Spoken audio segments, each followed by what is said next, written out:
भारत सरकार ने अब तक की सबसे बड़ी रक्षा खरीद को प्रारंभिक मंजूरी दे दी है। कुल 3.60 लाख करोड़ रुपए के इस प्रस्ताव को रक्षा मंत्री राजनाथ सिंह की अध्यक्षता में हुई रक्षा अधिग्रहण परिषद (डीएसी) की बैठक में स्वीकृति मिली।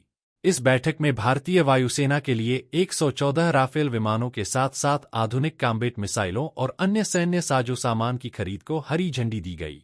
यह मंजूरी फ्रांस के राष्ट्रपति इमैनुएल मैक्रों की भारत यात्रा से ठीक पहले दी गई है, जिसे रणनीतिक रूप से अहम माना जा रहा है। रक्षा मंत्रालय के सूत्रों के मुताबिक 114 राफेल विमानों की खरीद पर लगभग 3.25 लाख करोड़ रुपए की लागत आएगी। इनमें से अधिकांश विमानों का निर्माण मेक इन इंडिया पहल के तहत देश में ही किया जाएगा। देश में बनने वाले विमानों में भारतीय युद्धक तकनीक का इस्तेमाल होगा। फ्रांस की दसाल्ट एविएशन 96 विमानों का निर्माण भारत में करेगी, जबकि 18 विमान फ्रांस से बनकर आएंगे।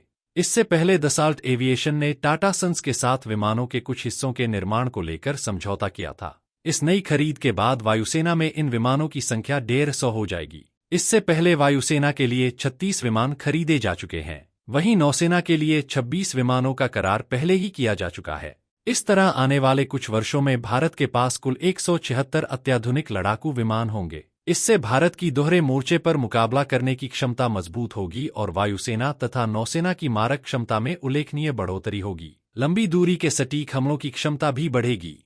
इसके साथ ही डीएसी ने वायुसेना के लिए उन्नत कॉम्बैट मिसाइलों और एयरशिप आधारित आभासी उपग्रह यानी ASHAPS की खरीद को भी मंजूरी दी है। ये मिसाइलें उच्च सटीकता के साथ जमीनी लक्ष्यों पर हमले की क्षमता बढ़ाएंगी। ASHAPS का इस्तेमाल खुफिया जानकारी, निगरानी, टोही, इलेक्ट्रॉनिक इंटेलिजेंस, दूरसंचार और रिमोट सेंसिंग जैसे सैन्य उद्देश्यों के लिए किया जाएगा। इसके अलावा एंटी टैंक माइंस की खरीद से सीमाओं पर दुश्मन की घुसपैठ और बख्तरबंद हमलों को रोकने में भी सेना को बड़ी मदद मिलेगी।